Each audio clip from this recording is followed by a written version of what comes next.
we've talked a lot about this in between media this season. There's going to be curveballs coming your way. Hate's a strong word. I dislike Kirk Cousins more than probably any other quarterback in the league. I get a little bit of that rookie-itis, you know? I would have said, I would love some of what you're smoking. Even though I strayed, I'm still stuck between an interpretation, what it all means. Can I make a difference or something different? My mind in prison, then I saw the vision. Played the field, it's no competition. Found success through the repetition. If it's impossible, stick to the mission. I'm just cruising through on my way to get it. I found myself somewhere in between. Yeah, I found myself somewhere in between. Found myself somewhere in between.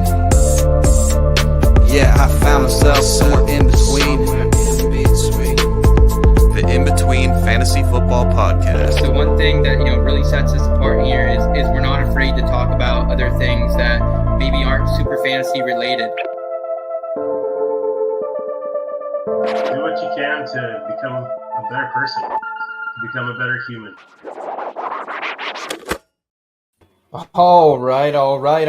Welcome in, everybody. It is Wednesday, April 6th. This is the In Between Fantasy Football Podcast. So much has happened in the world since our last show, guys. The slap heard around the world. Devontae Parker is now a Patriot.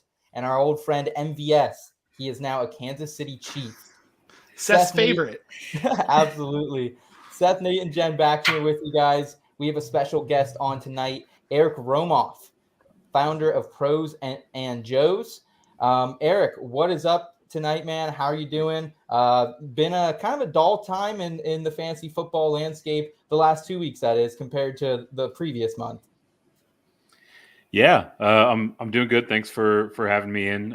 Certainly compared to the hectic pace of free agency a few weeks ago, definitely feels like it's slowed down a bit, but now we can really spend some time double clicking on the research and gearing up for the draft here in a few weeks.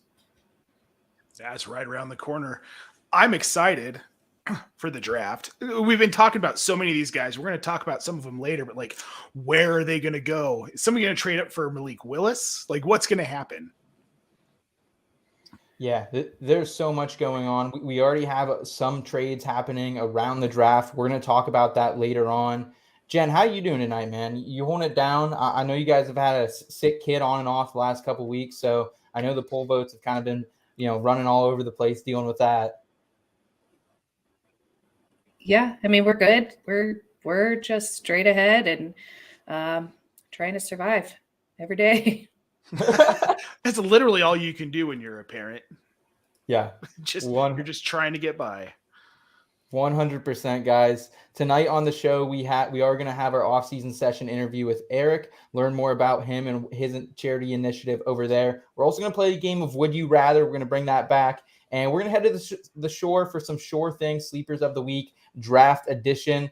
Guys, before we get into it, just want to thank everyone out there, the audience. They've been great this year. We appreciate everyone dropping in the YouTube chat. Again, biggest way to support us.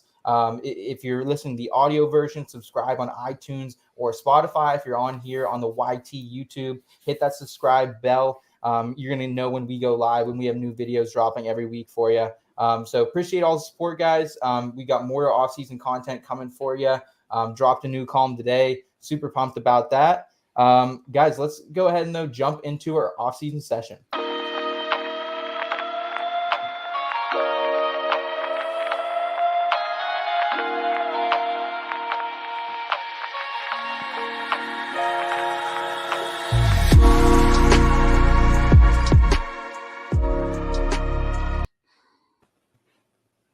All right, and here we go on the off-season session. We've got Brad Bolt out here today. Preach. Just trying to survive. Them kids are a handful. Brad knows, man. We got Geek Mill in the chat as well. What's up, Jeff? And we got our old guy, Scott Rainier, here as well. And Nick Gardner, IBT Family Faithful. Appreciate you guys hopping in the chat every single week. Eric, I like to do my research before we bring any guest on here. And I will say, you are a hard man to find. I scoured the internet. I scoured MySpace. I scoured Webster. You name it. I was on some old platforms trying to find you, man. There wasn't a lot to find. You're a private person. Yeah, there's definitely some like MySpace breadcrumbs still hanging around out there. I don't know if I could find them, but if we did unearth it, it would probably be a pretty good piece of content. Oh, man. That's what we do here at In Between Media, Big J Journalism, baby. But Eric, I want to shift things to you, man. Tell us a little bit about yourself. First of all, where can we find your work, and how old are you? Where are you from? Kind of just the basics here, man. Yeah. The easiest way to find my work, I always mess this part up. You can follow me on Twitter. Yep, still did it again. At FantasyNav.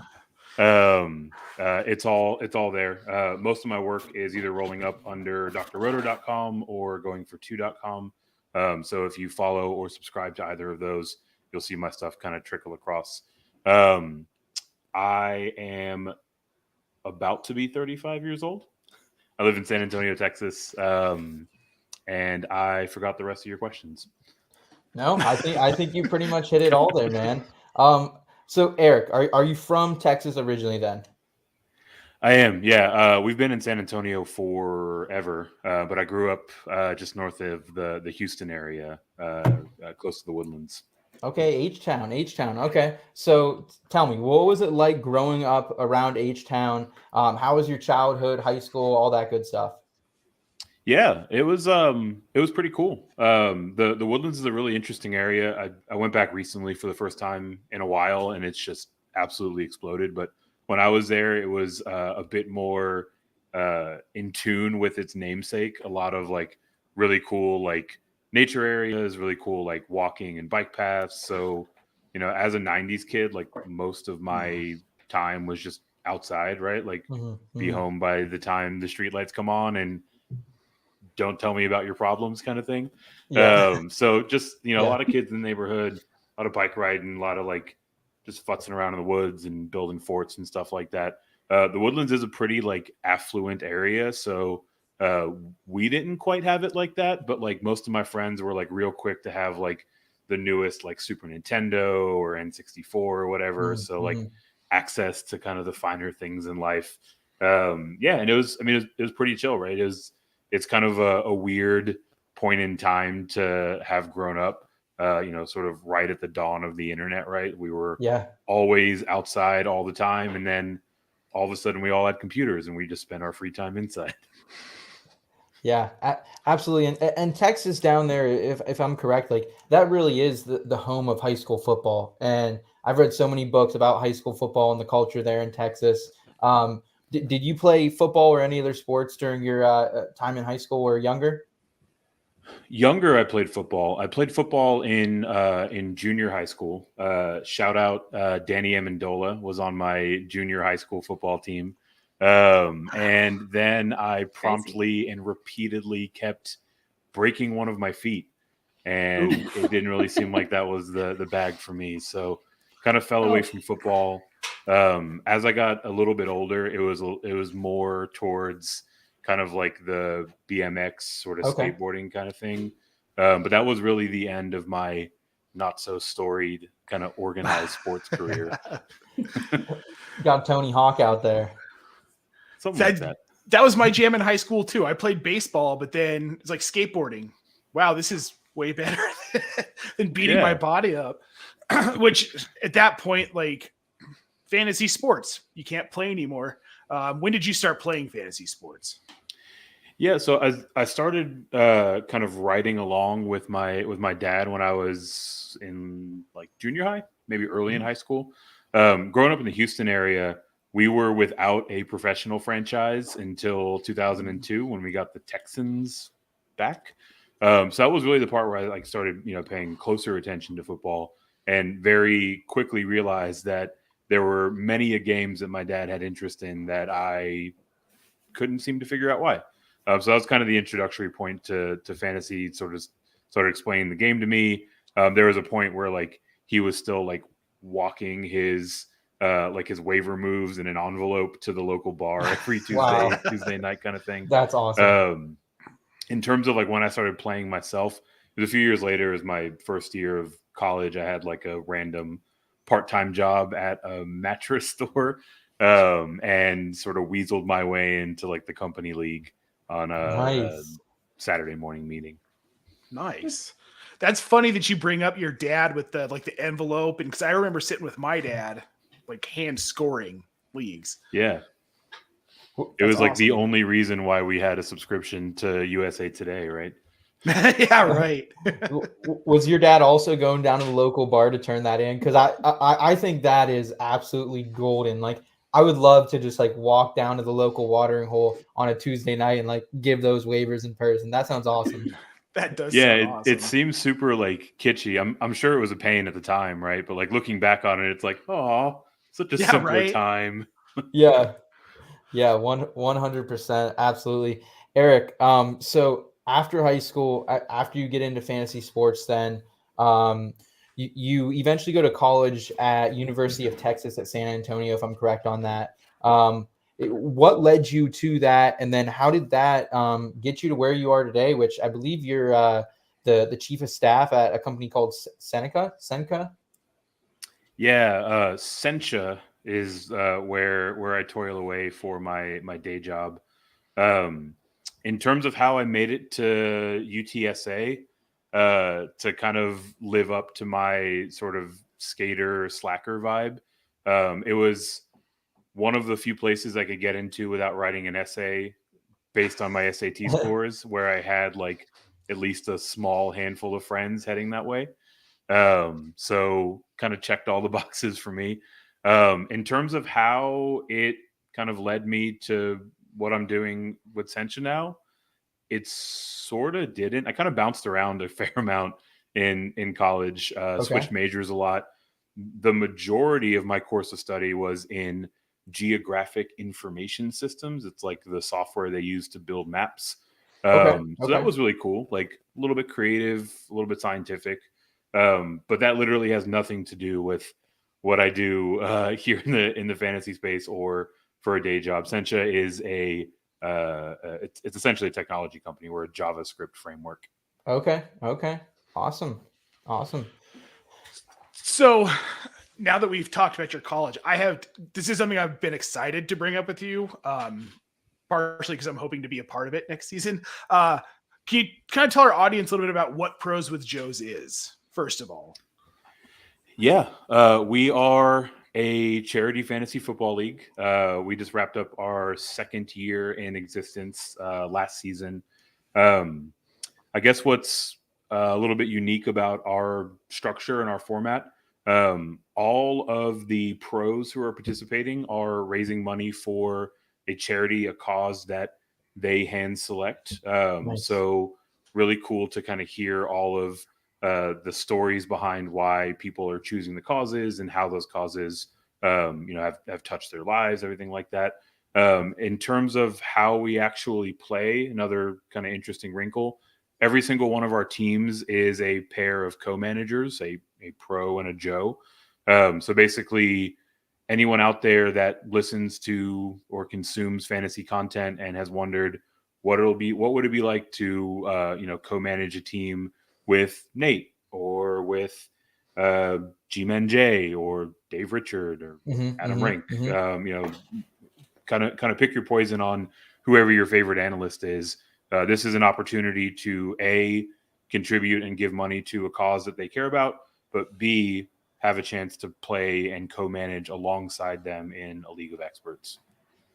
Was it hard to get that started and up and running? Because, I mean, you're talking about pros that are maybe a little bit more difficult to get. The Joes are the easy part. But getting the pros, like, how was that? Yeah. So we didn't do ourselves any favors when we started this up heading into the 2020 season. The idea and the initiative all came to be right after week 1 of the preseason. So we really were kind of scrambling. I mean, initially it was just like this, wouldn't it be cool kind of idea. Myself and my co-founder, Rob Thomas, not of Matchbox 20. I was literally about to say, you got the guy from Matchbox 20 in on Yeah, this. so we used all of Rob's clout to get into these industries.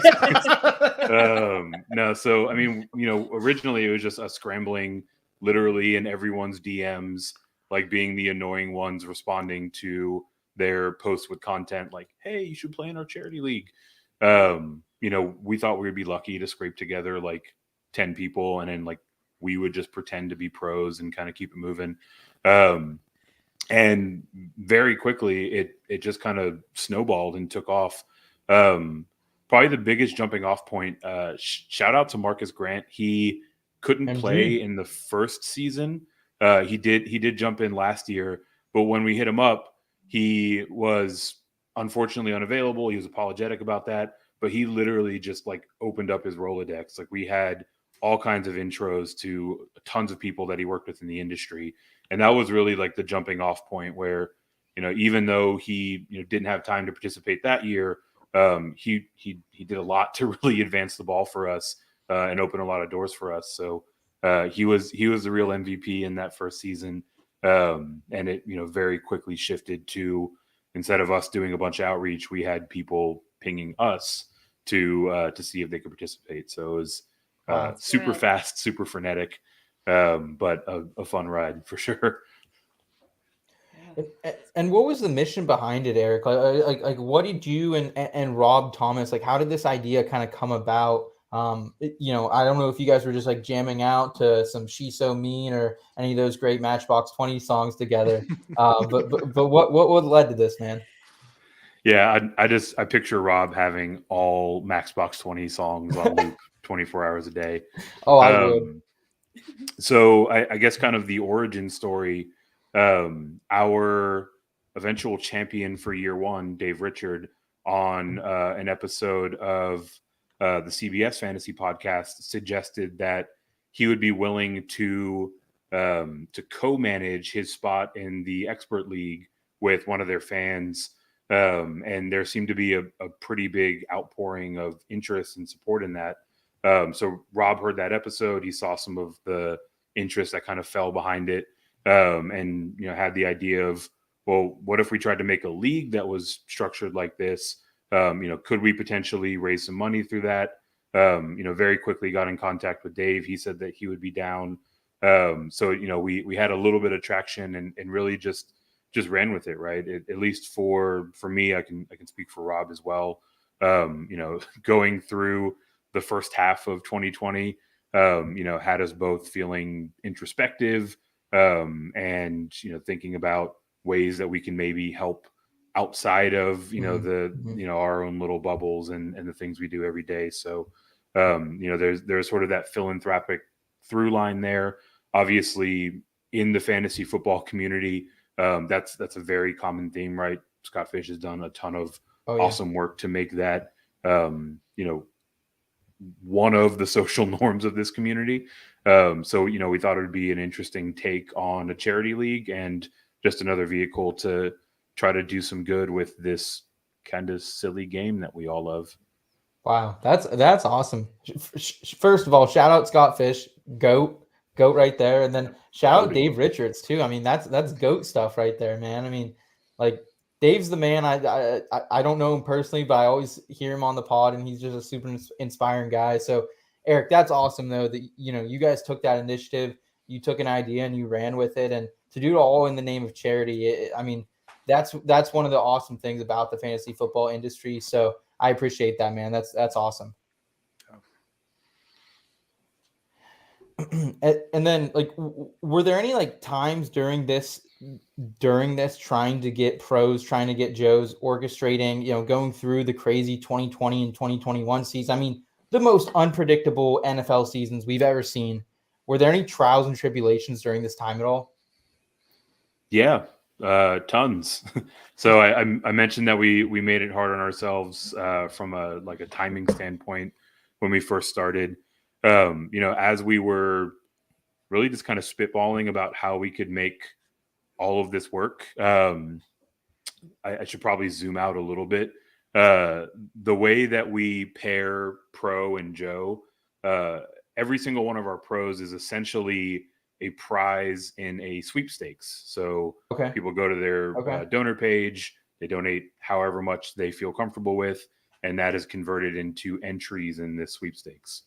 Very early on, I guess not early enough, but we had someone, a buddy of mine in the legal realm, inform me that if you are to set up any sort of scheme that involves a dollar figure requirement to participate and leads to you having a chance to win something of value, that's gambling.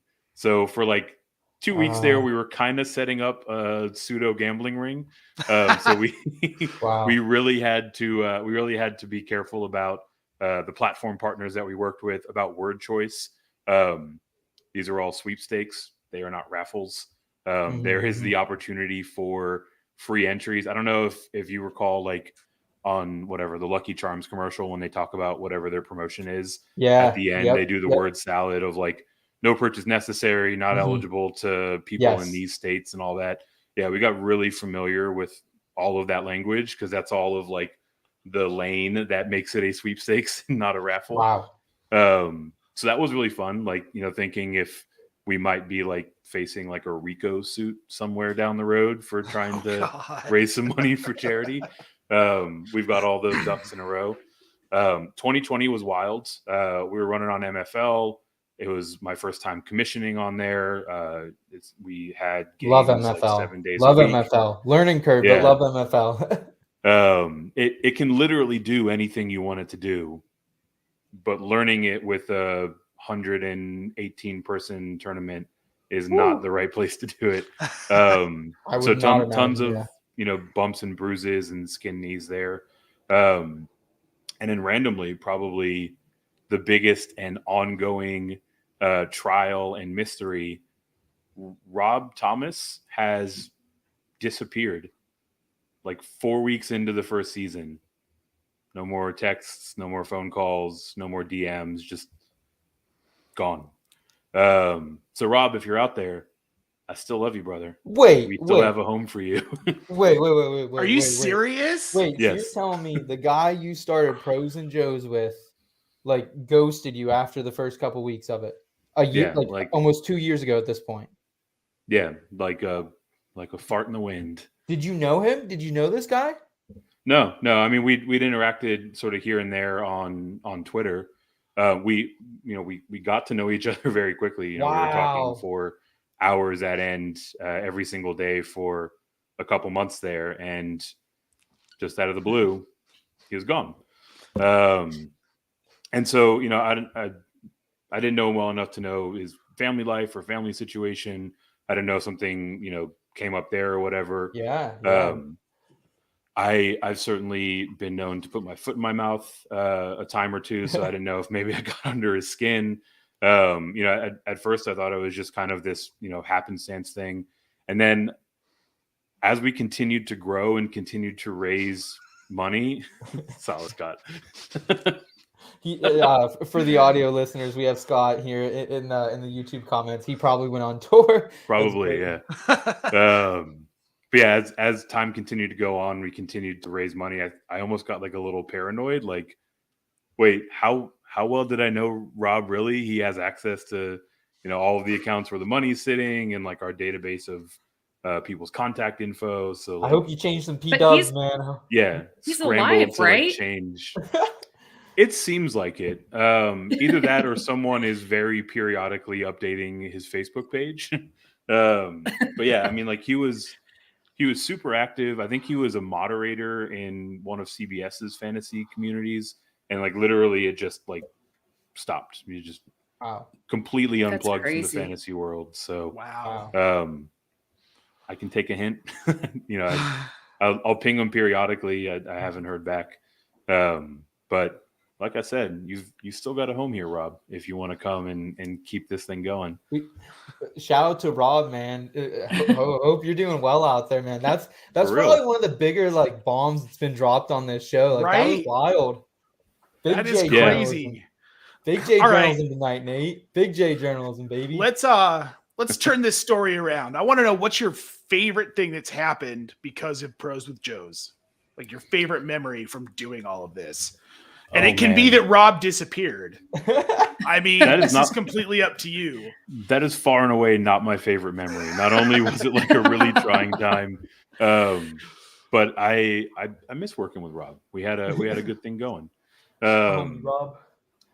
I mean, there are so many valid answers to this. I mentioned earlier, like just learning everyone's story a little bit more, understanding why they chose the charities they did and, how those causes have, impacted their lives, like just really added like a lot of like richness to my, relationship and understanding of these people. Probably my favorite story in terms of like a pinpointed outcome from our first year, the pairing that we had with Adam Rank and with his Joe, they're like legitimate in real life friends now. Like they go on vacation together. Like they text all the time. Yeah. Like I guess he owns a bar or a series of bars that Adam was familiar with. Like they just immediately hit it off and like built this like dope relationship that otherwise wouldn't have happened. So that's super cool to think about, right? And just, I mean, seeing just how much people like really geek out about, finding out that they won and they're going to spend time with, this personality or this expert, to, see it all the way through to like, oh yeah, now they're just like super casual, like on text in real life friends. Like it's cool to see that, come together and for us to, play a little part in that. Yeah, shout out Adam Rank. That's an awesome story too, man. That is an awesome story. NFL Network's Adam Rank. Yeah, that's great, dude. I mean, that's crazy. Could you imagine just like, again, going back to the bar, you just post up a bar and you find out the owners, your fantasy football co-commish. That's awesome. Well, I'm pumped now, man. We got feel good stories. We got disappearing stories. Pros with Joes. It feels like it's had a little bit of everything, Eric. So this has been like a soap opera story. I know, dude. Movie rights. We've definitely got like a docudrama in the works in the next 5 years, right? Yeah, I think Brad actually said he wants a six episode podcast series on Rob Thomas and where he is, dude. Yes. Unsolved mystery style. Let's go, Brad. Yes. Let's call Neve Schulman and the boys up from MTV's Catfish. See if they got anything on Rob. No, honestly though, Eric, all jokes aside, man, like thank you for your work with Pros and Joes. It's an awesome thing you're doing over there. We appreciate and we support that initiative at IBT. If we can ever help in any way, please let us know. Just thank you for your work, man. Yeah, it's been a ton of fun. Nate, I heard you slide in your request there. By all means, open invite. Anyone on the IBT network wants to mix it up and get in for 2022. Happy to make that happen. So as long as Nate's a Joe, Nate's definitely a Joe. I'm telling you that right now. Seth, I'm gonna save all of my anger for tomorrow. Yeah. Nate and I are gonna have a little bit of a battle on another channel. What are we talking about? Laviska Shenault, one of Nate's like weird stands he's got going on. It's not weird. He's talented. Dying on that hill. Yes, I am. It's the only hill I've ever died on. Nate's not just dying. Nate's living on that hill. Nate's got like a grill out there, a smoker. Dude, I am thriving on that hill. I am building my home on that hill. Eric, in addition to pros with Joes, man, can you tell us a little bit about like what really drove you to get into the fantasy sports industry? I know you're working with Dr. Roto over there, going for 2. I know a lot of guys who contribute to both those sites. Great people over there. What led you to really kind of jump all in when this really wasn't your background? Yeah. So I feel like my story is not all that different from many, right? Like I was kind of doing a lot of this research and, trying to sharpen my axe in the fantasy space. What really accelerated it was the charity league, right? Like, basically from the time that preseason or so starts all the way through the completion of the playoffs, like I am on a nonstop media tour. I'm jumping onto every podcast and live stream that I can. I always have my hand out, which feels kind of crummy sometimes. But apart from my kind of self-consciousness whispering in the back of my head. It's a super fun time to podcast, to live stream, to participate in this space. So, really got an opportunity to join in and to get exposed to that by way of the charity. And as we were wrapping up the first year in 2020, shout out to our guy G-Man J. I saw that they were looking for more content creators over at Going for Two. He was still with them at the time. And I just kind of hit him up, asked his opinion of it. And he very forcefully pushed me to pursue it. He's like, no, you're absolutely doing this. He connected me to Jeff, and it was kind of off and running. So felt like I was sort of doing like the research side, just for an audience of one for a few years, and just had a good ass time creating content with all the awesome people in the space. So wanted to do more of it. Awesome. Jen, we have Jen on audio only for those joining us via YouTube or any other video streams out there. Jen, any other final thoughts, questions for Eric here? I mean, I guess you've beautifully told this story. What would you say is the most significant piece of advice from any aspect of your life that you can share to others, to listeners, to everybody? Man, that's heavy. That's what we do here. Big J, baby. Big J, Jen. It's probably a cliche. It's probably a little bit too simple. But I think in looking at the charity league stuff and also reliving that story with Jay, ultimately, like if you want to do something, like the most important thing is just starting, right?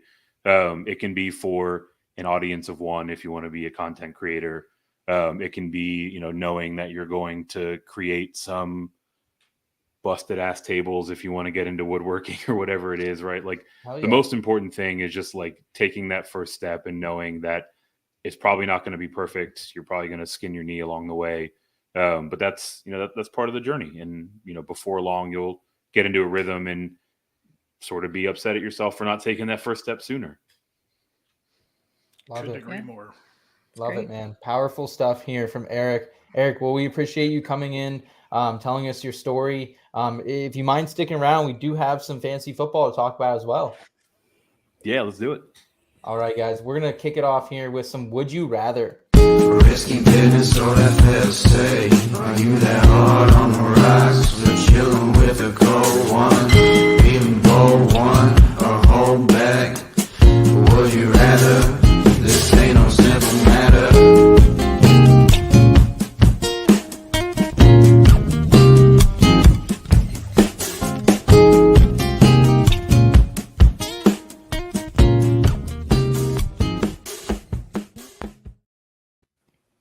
All right, so as the world turns, the fantasy football world turns as well.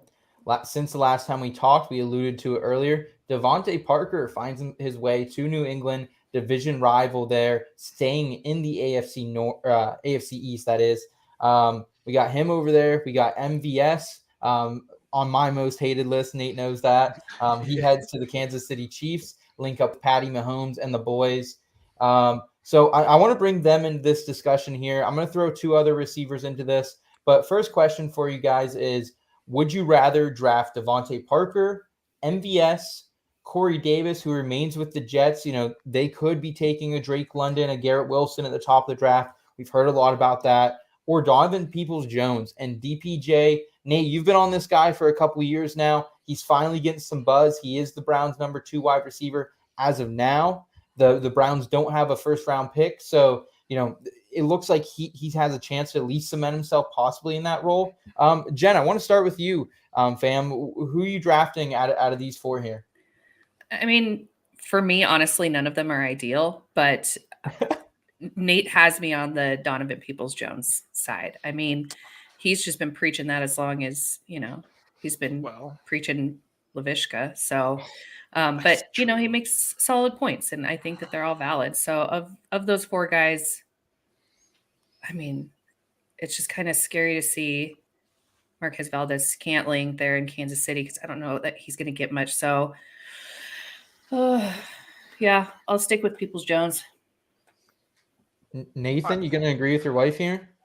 So, yes, except that you put Devontae Parker in this list. So, and it's kind of tough for me because I think Devontae Parker is going to do really well. But yeah, no, I'm going to go with Donovan Peoples-Jones. I would take him over the other three. I was going to say MVS just to trigger you, but oh, okay. Before I add any thoughts, Eric, what do you got here? So I'm right there with Nate, but I guess a little bit further over the line. It's sort of a process of elimination, but it's Devontae Parker for me. I think making this move solidifies that New England is probably not going to make a wide receiver a huge priority in the draft. And I mean, it's obviously an open question, but if he stays healthy, should be able to feast there in that offense. See, that's interesting you say that, because what tips me away from Devontae Parker is that I think they're going to go after Jahan Dotson in the draft. But they're also different receivers too. Players.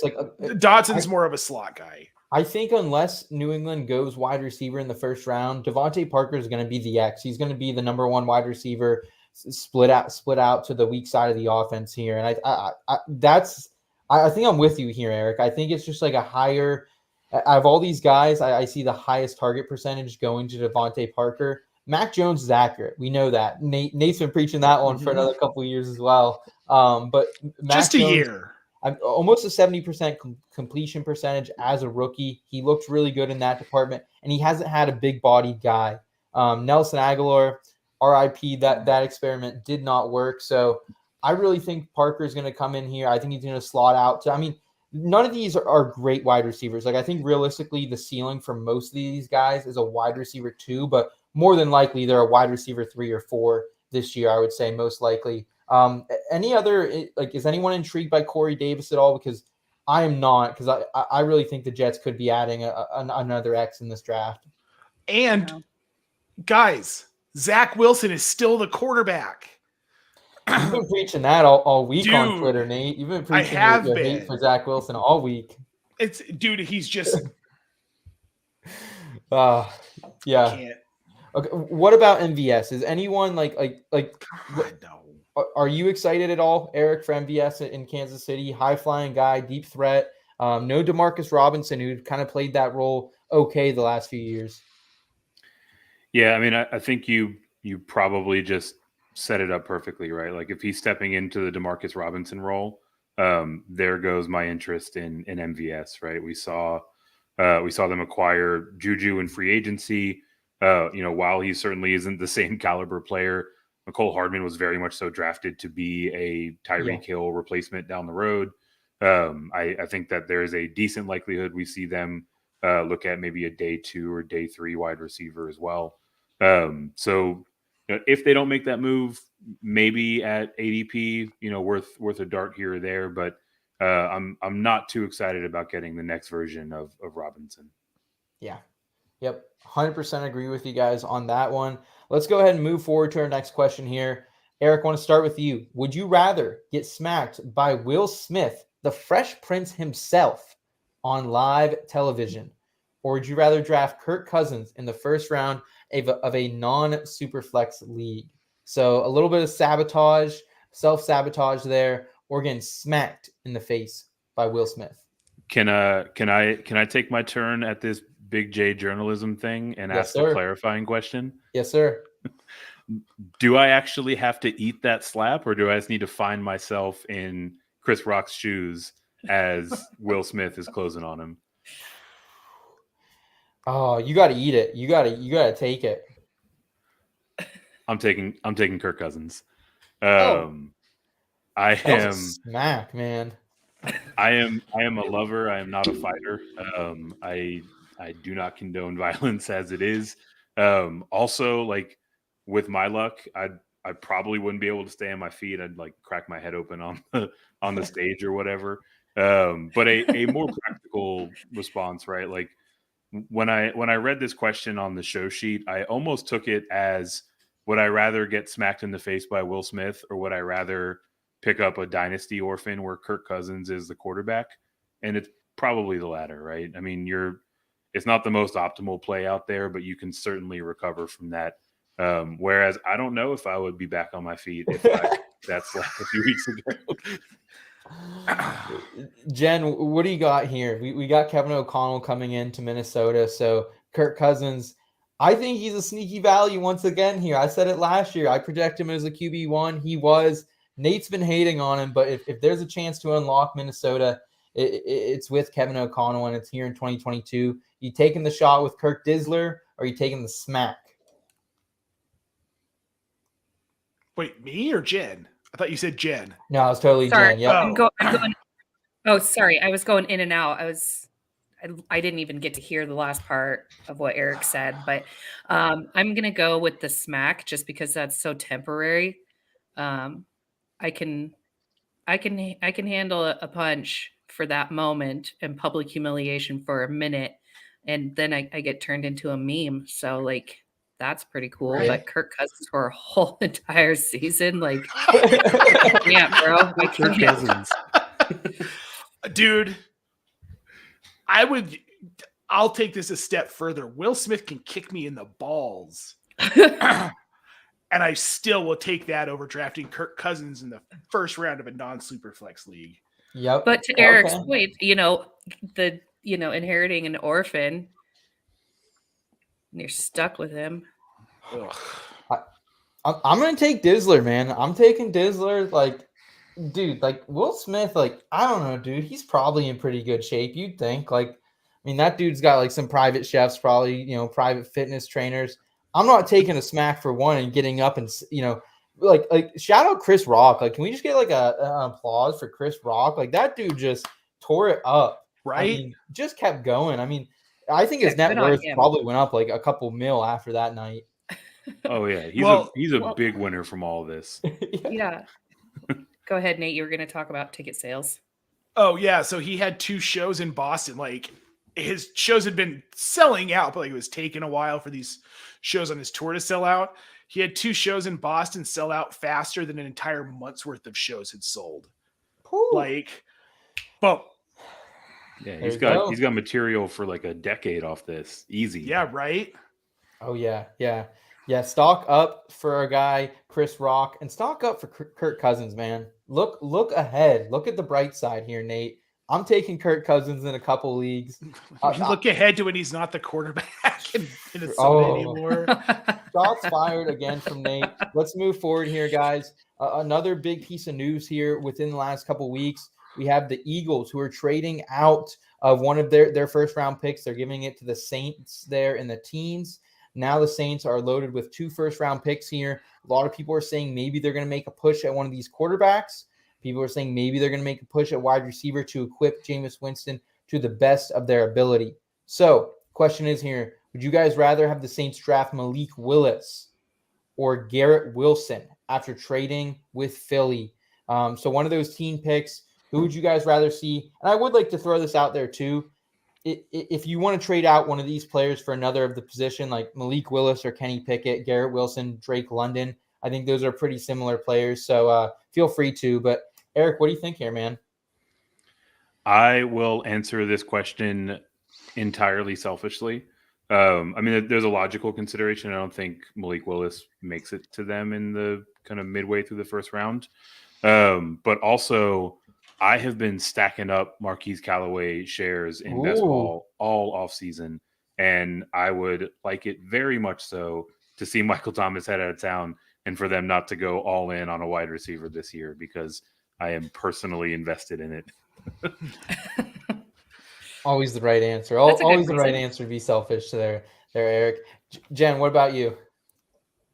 I don't know. This one's kind of tough because we've got a rookie quarterback and a rookie wide receiver and a new head coach. So it's like, do you want to put all of your eggs in your quarterback basket, or do you want to continue rolling with who you've got, even though that was a disaster last year? Or do you want to go with, I don't know. I mean, and I agree that I don't think Malik Willis is going to last that long. Honestly, I don't. I know, dude, unless New Orleans does some magic and trades up into the very early part of the first round, there's no way. I actually put money on Malik Willis to go first overall at plus 5,000 odds.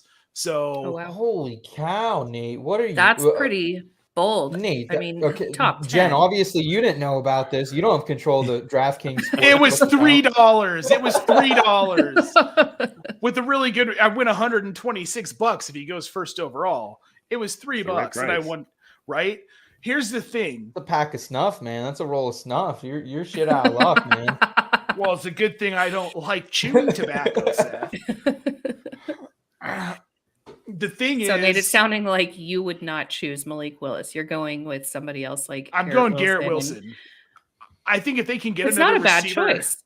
if they can get another receiver to stretch the field for Jameis Winston, maybe that's what he needed. Jameis Winston, man, I'm never going to get that right. Just forget You're about never it. going to get it right. If they can just get another receiver for Winston, imagine Michael Thomas, Marquez Callaway, Adam Troutman, Garrett Wilson, Chris Olave, one of those guys.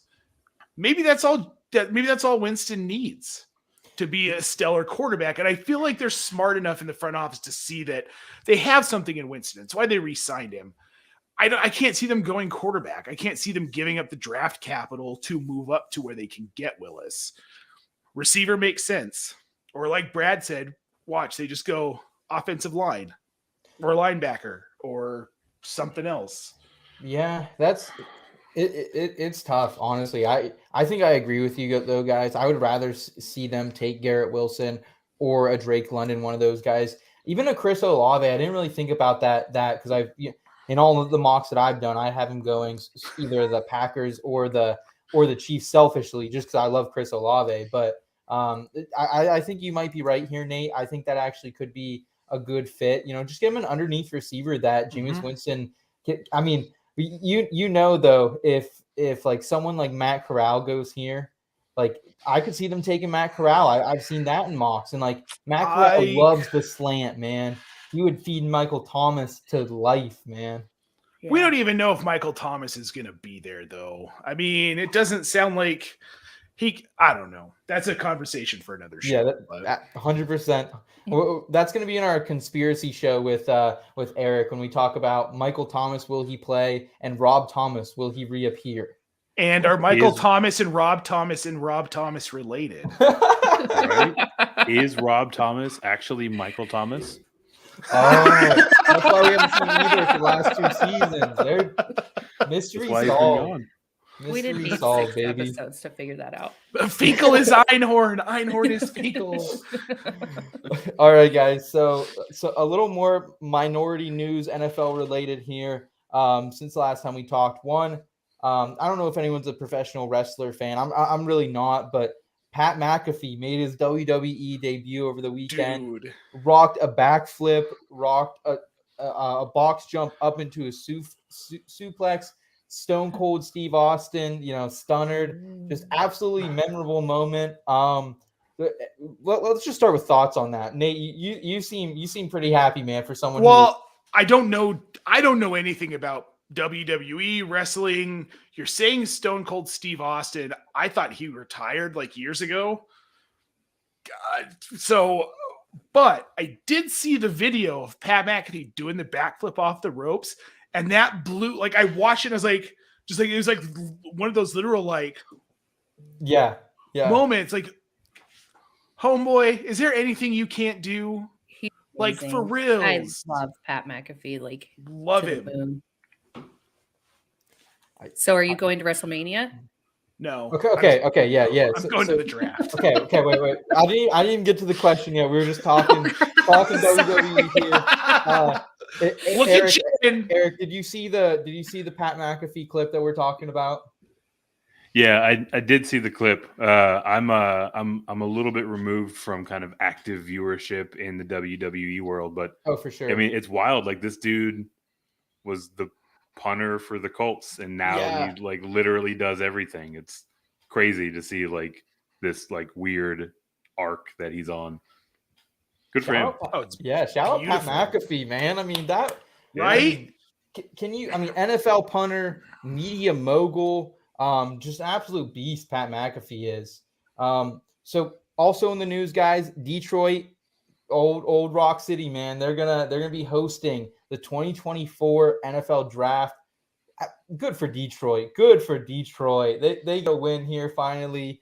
So question, I'm gonna start you off here, Jen. Would you rather attend the 2024 draft in Detroit, the city of, I don't really know what they're the city of, not brotherly love, that's for sure. Eminem. Would you rather attend the draft in Detroit or go to the next WWE WrestleMania? The draft. Like No 1,000%. No interest in WWE. No, I mean, I have two older brothers, and when the WWE was still WWF when I was a kid, and they would watch it, and I would just sit there and be like, what is happening? Can't you two see that this is fake? Like, this legit looks fake. What are you up to putting your time and energy into this? And it is entertaining. I will definitely say that the snippets that I've seen, it's entertaining, but I'd rather get on a plane and go to Detroit for the draft. Okay. Little love to Michigan. The Garden. No, Michigan's not the Garden State. Nate, you're on mute, I think, brother. Garden State's New Jersey. What if you had to drive to Detroit? Does that change your answer? I'd still drive. Are you asking me? Sorry, I broke up. Yes. Yeah, I'm asking you. Yeah, I'll drive to Detroit. It's okay. There you go. It's not working. No, it's working hard, not smart, because you want to get there. But yeah, whatever. Okay. I guess we're driving to the draft. Okay. No, we're not. We're flying to the draft. What aren't you getting? Nate, are you joining Jen in Detroit here? Or are you going to WrestleMania? He might not be invited anymore. Yeah, I'm playing myself out of a marriage here tonight, guys. She's subbing you for Pat McAfee. Yes. I you know what? I can't blame her. I get it. No, I'm going to the draft. My memory tells me I wasn't allowed to watch wrestling when I was a kid, and that tracks based on my childhood. But I just never got into wrestling. Like, I played one WWF game. I think really for me, it was when the Wildlife Federation stole their name. It's like, forget about it. What's this WWE crap? He had an extra line to the name. I'm out. No, it's draft for me 100%. Like, that's kind of like a lifelong dream to go to the draft. Okay. Eric? Man, I am a prisoner of the moment. I think the colloquialism we were looking for is the Motor City in Detroit. I, for a very short window of time, thought that I was going to be able to go to Vegas for the draft this year for my birthday, and timing didn't work out. I'm going a few weeks later. So now, like, my FOMO level is like all the way at 11. So the only answer for me is the draft, but I'm sure WrestleMania is a good ass time. But it's a pretty straightforward call for me. Okay. I will say I had been to a WWE event, not WrestleMania. It was pretty sweet. Those guys are athletic as hell, so shout out to them. Kyle, audio editor here, he's saying Michigan is the Great Lakes state, by the way. So good to know. Makes sense. I freaking love Michigan. I want to go to Michigan so bad, honestly. That's like a bucket list thing. Detroit, I'll head there for the draft, man.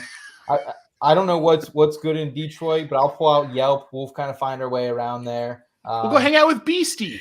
Yeah. He said he put out on Twitter, Chris Robin, DFS analyst, for anyone who doesn't know him. He put out on Twitter we can camp in his backyard. So I'm there. That's I'm dope. there like underwear, baby.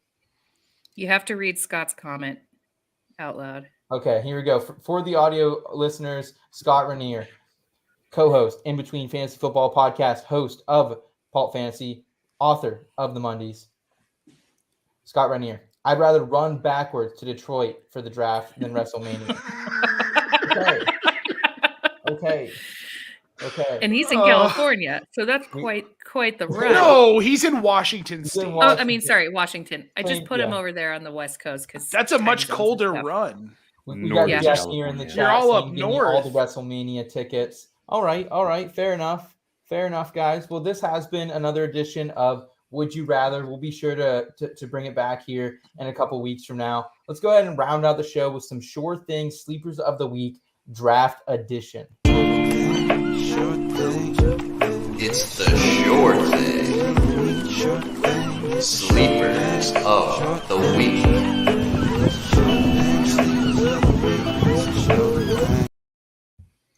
All right, sure thing. Sleepers of the week, NFL Draft Edition. I wanted to bring this back this year. Last year, we touched on literally 2 weeks before the draft. We talked about a few guys who we didn't know if they'd even be drafted, but that we liked in our scouting process. We liked in our analyzing process. Last year, Nate, he reminded me, he called out Ramondre Stevenson at this time last year. Scott, our guy Scott Rainier out there, Elijah Mitchell, he hit on Elijah Mitchell last year when we did this. So we got some shoes to fill here, Eric. You got some shoes to fill, man. Can you give us a sleeper outside of Fantasy Pros top 16 that you are targeting in rookie drafts, in best ball drafts, any drafts that you got going on now until the draft? Yeah, so that was a beautiful segue because the guy that comes to mind for me is someone that I actually think might be sort of a sneaky Ramondre Stevenson comp, and that's Jerome Ford. You look at the pedigree. Obviously, he was at Alabama there for a couple of years before sneaking over to Cincinnati to actually get any opportunity to carry the ball, and he absolutely took off with it. Looking over his box scores from last year, a little bit better than 1,300 yards. He had 19 rushing touchdowns. I think he caught a few more. He caught the ball a little bit more, so I think he's a really versatile back overall. He's got decent size, 5'11", he's 220. He ran fast enough, right? 4.46. So a lot of things to like. And what I like most about him is his general price tag, right? I think most teams he's on the board for most teams because he's probably a day 3 pick. And in startup drafts, he's usually available in the 3rd round. He's one of my most common last guy off the board in all of the underdog drafts that I've been firing up. I've got an unhealthy amount of exposure to Jerome Ford thus far through the offseason.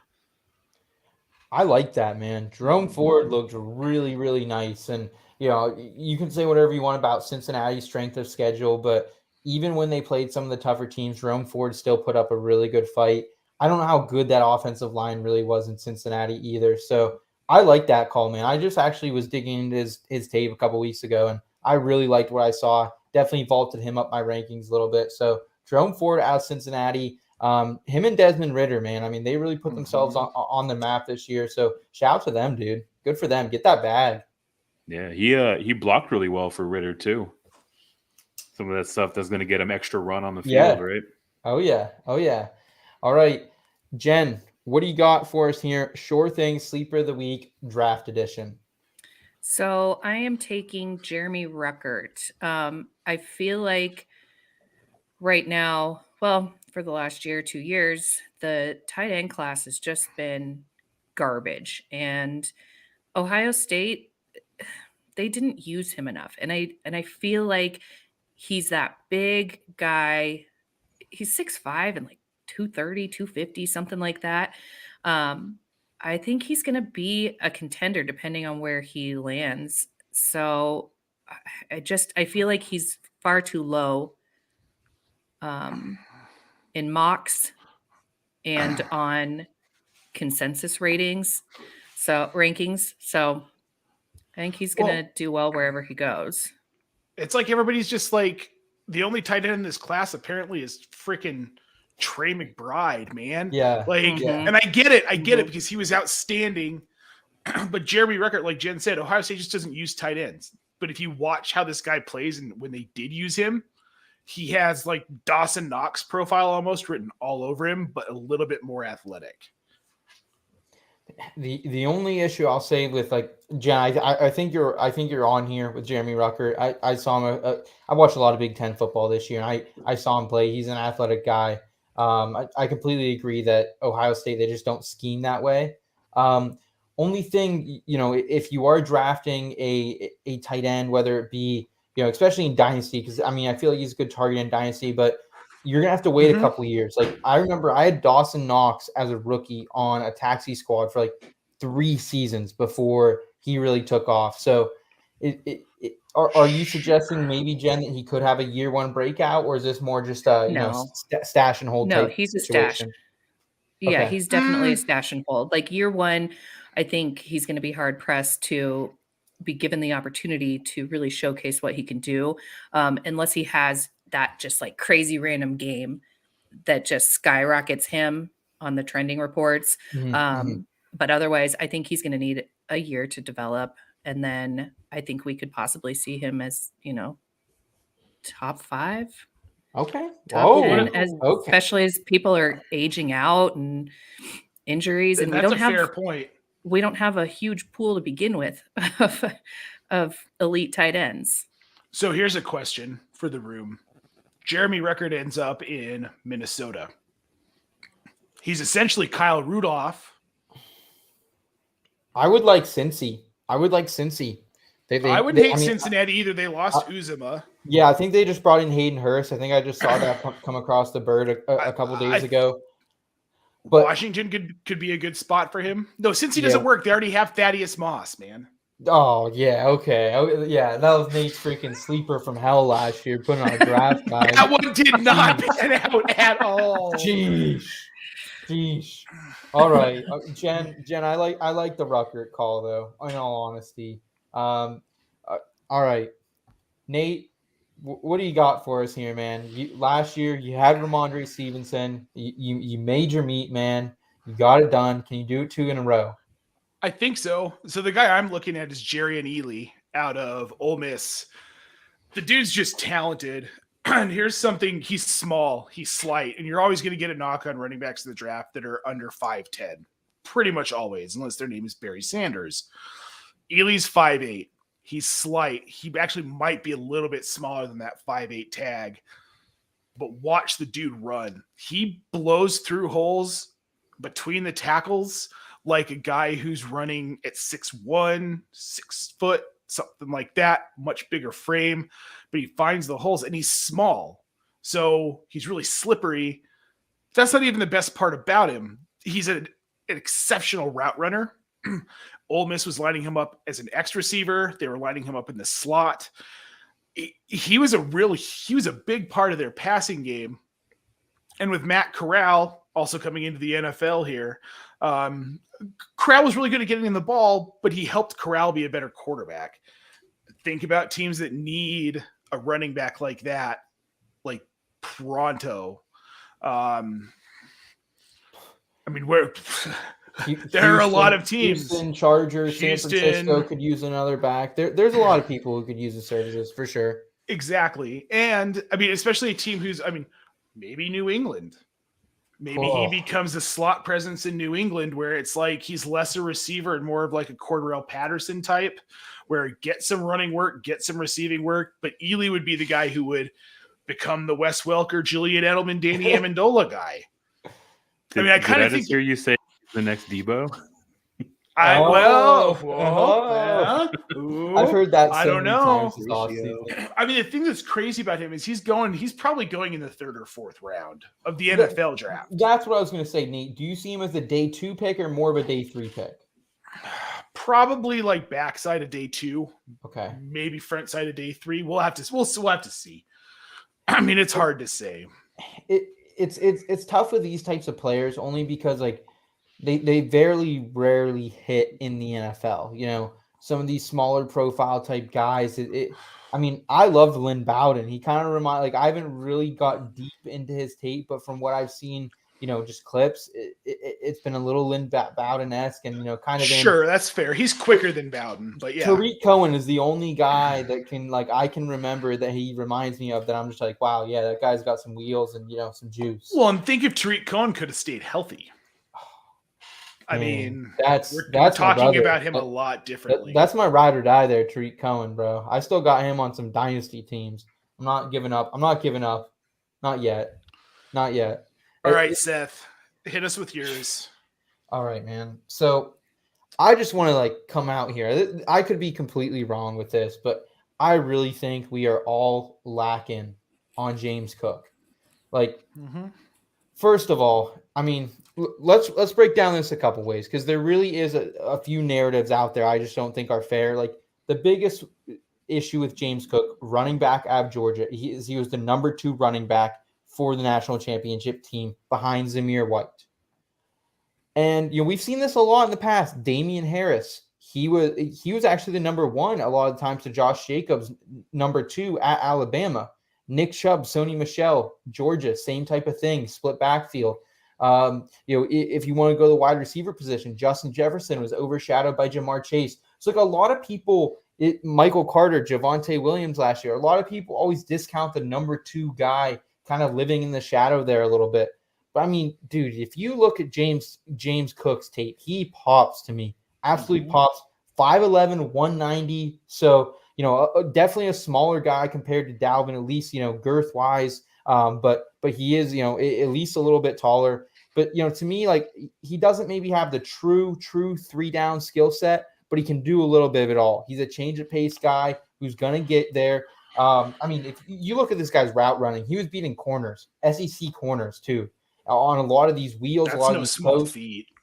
Yeah, man. So, I'm just super into what I've seen from James Cook. Fluid lower half. He's got great burst, maneuverability. Footwork is good. The only thing is sometimes his vision isn't the best. I've seen him get stacked up a couple of times when the hole's been there. And a 4.42. So James Cook, man, I think people are discrediting him. And like, do you guys believe that it's in the genes a little bit? Like, do you believe that at all? Because 1,000%. Yes. Yes. Like, TJ That's Watt, why I love Thaddeus Moss The so Watts, much. the Mannings, like, yes. Right? Griffey's. Griffey's. Exclude Calvin Ridley's brother because he was trash. But Riley Ridley, excuse him. But like recently, like JJ Watt has been a beast. Like I don't know. I do believe in genetics. I really do. But I realistically think that if Zamir White was not on this Georgia team, that James Cook would be, an arguably second round NFL pick this year. But you can get him, end of second rounds, rookie drafts, early third rounds. And I have so much exposure to him in every draft I'm doing right now. So James Cook, pounding the table. Oh, Brad Bolt. What about Derek Watt? It. Don't forget the fullbacks. They're people too. Jen, you in on James Cook with me? Yeah, I mean, kind of like what you said, he was splitting time. He was splitting time with Zamir White and Kenny McIntosh, and which is a very college thing to do. He's got room to grow, and he's on the best team. Like he was on the best college football team. Like it would be one thing if he was just on another college football team, but he was on the best. And like last year, no one was discrediting, Michael Carter for what he was doing behind Javonte. Some people tried to. Yeah. I mean, but I don't know. I think if he can land in Houston, I would love. Like Houston is somewhere I am circling. Eric, are you a Houston fan? I am unfortunately a Houston fan. Okay. Oh, don't be that's not unfortunate. They're going to be better this year. Looking up now, yeah. Davis Mills, man, you got to be excited about Davis Mills. What do you think about James Cook going down to H-Town down there? How do you like that? Man, that would be fantastic, right? It would be the first time in recent memory that we didn't have someone that was either old or slow or old and slow as our running back. So David Johnson, huge upgrade. Yes, sir. So that's it for me on James Cook, guys. But I mean, I will say this: I'm gonna rise his ADP on Underdog myself. I've been talking about some other. Like there's other guys who are out there on UD right now who are just like gobbling him up. But yeah, James Cook, guys, get him in UD, get him in your rookie drafts, get him in redrafts, whatever it may be. I'm calling my shot with Houston though. I hope he lands in Houston or somewhere like that. So that's it. That's it from us. Eric, thank you so much for your time, bro. It's been an absolute pleasure. Yeah, it's been a ton of fun getting to relive some of the stories from the charity league and really get put in some tough spots with these either ors. I'm probably going to lose some sleep over my some of these calls that I made, so I might have to hit you with revisions. Absolutely. No, you're all good. You're all good. All good there, Eric. Jen, Nate, any final thoughts from you guys? Just that we all picked sleepers that started with a J for their first name. I thought that we was did. Okay. Yep. 3 running backs and a tight end. So no quarterbacks, no wide receivers. Interesting. So J is the best letter of the alphabet. Yes. Shut up. That is true. Jen, Jackson. Nate. That doesn't start with the is exactly what Jackson would say to you if he was here right now. Well, guys, thank you so much for tuning in with us tonight. It's been an absolute pleasure, as always, on the In Between Fantasy Football podcast. Follow Eric if you guys don't already. He's at Fantasy Nav on Twitter. You can follow him over at the Dr. Roto Fantasy Team, as well as Going for Two. Eric, pleasure. Guys, get involved with Pros and Joes. You can apply now, I believe, right, Eric? I think that's open already. Right now, yeah, proswithjoes.com. You can get in and get registered if you want to participate as a Joe. Nate, there's also a button there for you if you're a pro. Yeah. Fill our intake form, and we'll get the ball rolling. All right, Eric. Well, thank you so much for your time, man. Nate and Jen, always a pleasure from the Colorado couple, man. I'm Seth Woolcock. We'll be back here in 2 more weeks with another edition of the In Between Fantasy Football podcast. Keep it real, everyone, and keep it in between. Until next time. Your destination for both some feel-good lifestyle advice and some fantasy football